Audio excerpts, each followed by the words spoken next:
जहां अक़लियतों पर लगातार हमले हो रहे हैं, दलितों पर हमले हो रहे हैं, बाबा अम्बेडकर की मूर्ति को तोड़ा जा रहा है, महिलाओं के साथ आपने देखा कि दिल्ली में किस तरह से महिला पहलवानों को रौंदा गया, तो वह गरीबों के घर उजाड़े जा रहे हैं, या आप देखिएगा कि एम्प्लॉयमेंट के सवाल पर भी जो गैर बराबरी है वहाँ भी इंसाफ की ज़रूरत है। आप देखेंगे कि भारत में जो आरक्षण लागू है, आप सेंट्रल सर्विसेज को निकाल करके देखेंगे, आज़ादी के बाद लगे हुए जो आरक्षण के जो फार्मूले हैं उसको पूरा नहीं किया गया। तो यह गैर बराबरी का मामला है और यह इंसाफ की बात करता है। तो हम चाहते हैं कि हमारी तहरीक के बदौलत सरकार पर इतना दबाव बने कि हम उन्हें इंसाफ दिला सकें। जिस दिन लाल किले से हमारे प्रधानमंत्री बोलते हैं कि महिला सशक्तिकरण की बात करते हैं, और उसी दिन गुजरात दंगे की पीड़िता सामूहिक बलात्कार कांड के जो सजा याफ्ता कैदी उनको रिहा कर दिया जाता है बिल्किस बानो केस में। सरकार जो कहती है और ठीक उसके बरखिलाफ काम करती है, तो यह गैर न्यायिक कार्य है और उनके कथनी और करनी में काफ़ी फ़र्क है। हम चाहते हैं कि बिल्किस बानो के जो भी रेप कांड के दोषी हैं, उनके परिवार के हत्यारों के दोषी हैं, उनको सरकार सज़ा दे। देखेंगे कि भाजपा के नेताओं के द्वारा केवल एक जगह है, चाहे बिल्किस बानो का मामला हो या हाथरस का मामला हो, या आप देखिएगा कि कहीं भी अगर घटनाएं घटती हैं तो उसमें भाजपा के नेता, भाजपा के विधायक, भाजपा के सांसद हैं। और दिल्ली में भी जो लड़कियों के साथ यौन उत्पीड़न का मामला है वो भाजपा के सांसद हैं। नमस्कार, आप देख रहे हैं लाइव बिहार। मैं हूं आपके साथ असलम अब्बास। लोकसभा चुनाव 2024 से पहले देश की राजनीति में कितना कुछ भूचाल आया है या फिर आने वाला है ये कहना मुश्किल है, लेकिन पूरे देश में राजनीतिक गोलबंदी के साथ साथ देश के संवैधानिक ढांचे, संघीय ढांचे को लेकर लगातार सवाल उठाया जा रहा है और कहा जा रहा है कि मौजूदा सरकार देश के लोकतांत्रिक व्यवस्थाओं को कमज़ोर कर रही है। आज इसी को लेकर पटना में आज इंसाफ मंच के बैनर के तले एक कार्यक्रम का आयोजन किया गया, जहां वक्ताओं ने साफ तौर पर मौजूदा केंद्र सरकार और भारतीय लोकतंत्र के बारे में बात करते हुए कहा कि जिस तरीके से सरकार मौजूदा समय में गरीबों, पिछड़ों, दलितों और अल्पसंख्यक के खिलाफ व्यवहार अपना रही है, वो कहीं से भी एक लोकतांत्रिक व्यवस्था के लिए ठीक नहीं है। आज लोकतांत्रिक देश में जिस तरीके से दबे कुचले को परेशान किया जा रहा है, वो सरकार के असली मंशे को बताता है। असली मंशा क्या है, जरा सुनिए इंसाफ मंच के नेता क़यामुद्दीन अंसारी क्या कुछ कह रहे हैं। जहां अक़लियतों पर लगातार हमले हो रहे हैं, दलितों पर हमले हो रहे हैं, बाबा अम्बेडकर की मूर्ति को तोड़ा जा रहा है, महिलाओं के साथ आपने देखा कि दिल्ली में किस तरह से महिला पहलवानों को रौंदा गया, तो ये इंसाफ की वो आवाज़ उठा रही थी, वो इंसाफ मांग रही थी। यौन उत्पीड़न के सवाल पर भाजपा के सांसद ब्रजभूषण शरण सिंह को गिरफ्तार करने की वो मांग कर रही थी और सरकार इस पर कोई ध्यान नहीं दे रही है। तो ये जो इंसाफ की आवाज़ है, उस आवाज़ को बुलंद करने के लिए पटना महानगर का इंसाफ मंच का आज नगर सम्मेलन हो रहा है। मकसद क्या है?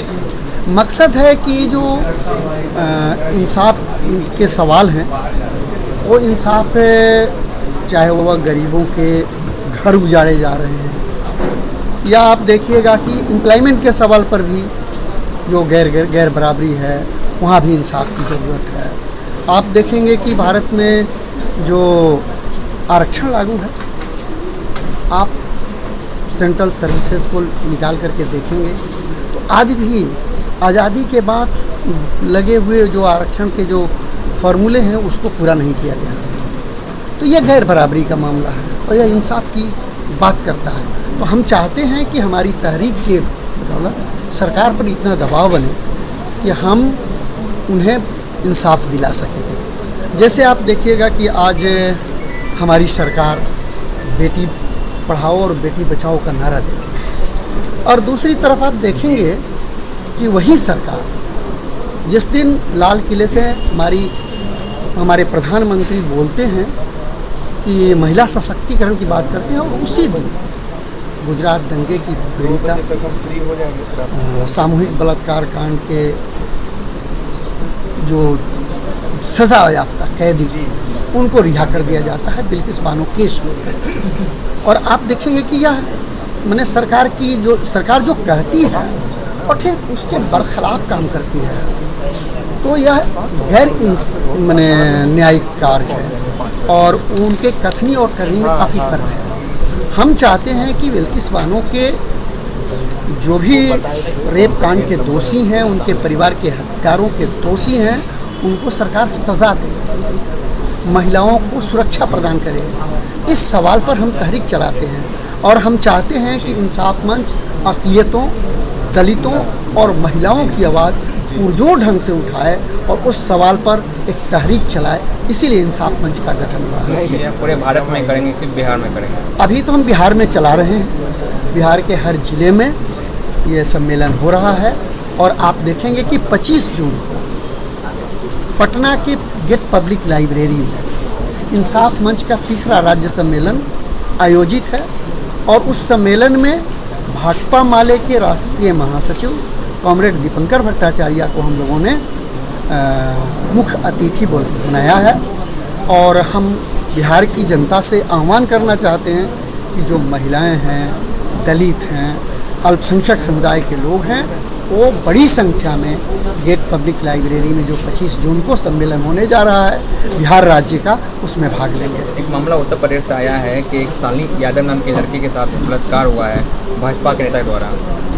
आप देखेंगे कि भाजपा के नेताओं के द्वारा केवल एक जगह, चाहे बिल्किस बानो का मामला हो या हाथरस का मामला हो, या आप देखिएगा कि कहीं भी अगर घटनाएं घटती हैं तो उसमें भाजपा के नेता, भाजपा के विधायक, भाजपा के सांसद हैं। और दिल्ली में भी जो लड़कियों के साथ यौन उत्पीड़न का मामला है वो भाजपा के सांसद हैं। इसलिए आप कहिएगा कि जो इस देश के संविधान को रौंदना चाहते हैं, जो इस देश के लोकतंत्र को रौंद रहे हैं, जो हमारे लोकतंत्र की संस्थाओं को नष्ट करने की कोशिश कर रहे हैं और हमारी आज़ादी पर ख़तरा आ गया है, इसलिए आज ज़रूरत इस बात की है कि उस रेप पीड़िता के पक्ष में इंसाफ मंच मजबूती से खड़ा होते हुए हर तरह के रेप की घटना की भर्त्सना करता है और रेप पीड़िता के साथ खड़ा होकर के इंसाफ की आवाज़ को बुलंद करता है। आप समाज सेवा करेंगे संगठन बना के कि राजनीति में भी एंट्री करेंगे?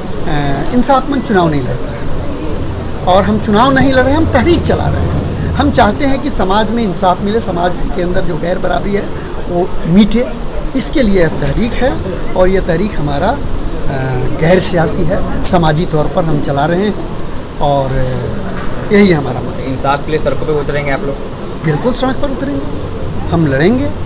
और आपने देखा कि सीएए कानून के सवाल पर जिस तरह से इंसाफ मंच ने पूरी दिलेरी के साथ बिहार के कोने कोने में शाहीन बाग आंदोलन जैसे आंदोलन खड़ा करके हमने सीएए आंदोलन का पुरजोर मुखालफत की थी और आज देखिएगा कि सरकार आज भी सीएए के सवाल पर पीछे हट गई और सीएए आंदोलन के सवाल पर ही जो बड़ा आंदोलन संचालित हुआ, आप देखेंगे कि किसान संगठन जो किसान 3 सवालों पर किसान लोग आंदोलन कर रहे थे और बड़ी लड़ाई के बाद सरकार झुकी है।